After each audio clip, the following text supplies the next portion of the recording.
So now on to part 2. So what does this mean for the future of celebritydom?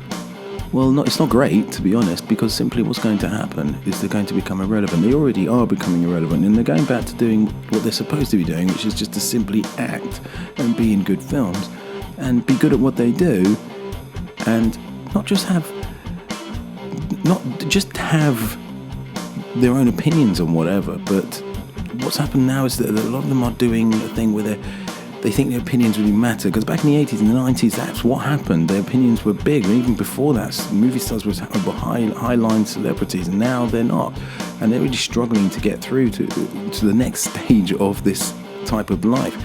Nowadays, all musicians, actors, artists now kind of just have to do their thing, and then that's it, and move on, because people are finding there are whatever political opinions or whatever from other people, or people on YouTube, people that they read about or whatever, and they're not coming to celebrities for their, morality and thought policing. So the future is YouTube stars, other people like that. And when I say that, these are people who are working out their bedrooms. They are working really, really hard every day to make simple videos, but they are really being effective. They're even making their own small production companies, but they're not beholden to anyone. We've seen what's happened to Joe Rogan, recently. It looks like now he's moved over to Spotify, that things have changed completely, and he's now got censorship, which is something now these new people on YouTube and stuff don't have. They're not beholden to anyone, so they can say what they want and be honest about it. And that's what people are really being drawn to, and this is something that Hollywood and actors and stuff don't have.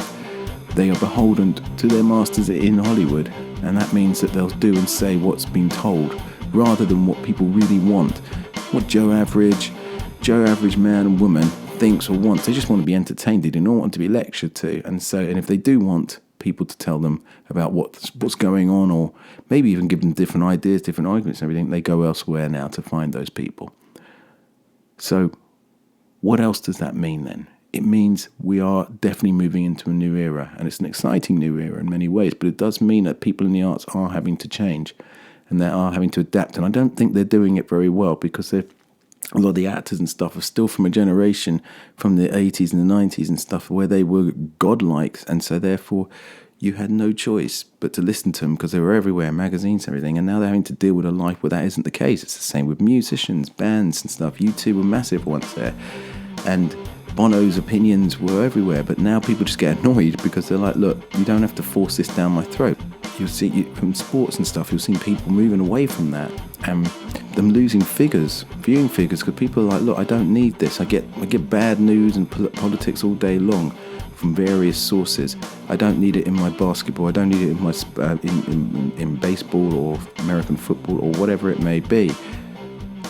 And people are reacting to that, and it's great to see. People are rising up. You saw it with the last election with Hillary Clinton. She brought out a whole pile of celebrities to endorse her, and it didn't work, which was incredible, actually. And I think that was one of the big moments where things changed. So what's the future hold then? Because that's where we are currently. We'll discuss that in the next episode. Bye.